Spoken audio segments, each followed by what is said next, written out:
Hello mga kamamshi! Welcome back again to my YouTube channel. For today's video ay may nag-message po sa akin kung ang Facebook account ba natin ay kaya ba nating protection or maging safe para hindi mahang. So, ganun din ang gagawin ko sa Messenger. Pwede ko kayong turuan kung paano maging safety ang mga Messenger natin para kung may mapindot tayong link ay mabibigyan tayo ng warning ni Messenger. So, delikado po ang link na yon. Baka ang Messenger natin ay mahang. So, ito po ang ituturo ko sa inyo. Pupunta po tayo sa Messenger. I-click po natin yan. So, i-click po natin yung tatlong dots sa taas.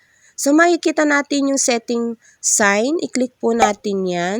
So, dito ay mag-scroll po tayo. Ay makikita po natin yung privacy and safety. So, pasensya na po kayo sa boses ko kasi namamalat po ako, inuubo po ako. So, makikita po natin dito yung save website browsing. So, ang sabi po dito ay turn on warning for potentially unsafe links. So, i-turn on po natin yan. So, pag naka-off, i-turn on po natin yan. Dapat po ay naka-blue. So, ang ibig sabihin nito ay get warning when potentially unsafe site may be trying to steal private information. So, mabibigyan ka ng warning pag may mapindot kayong mga link na delikado. So, yan po ang ating save website browsing. So, mga kamamshi, yan lamang po ang ating tutorial for today. Sana po ay nagustuhan nyo.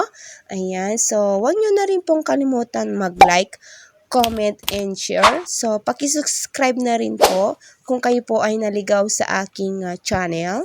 Paki-click na rin po ang notification bell para lagi kayong updated sa aking mga tutorial. So, babu!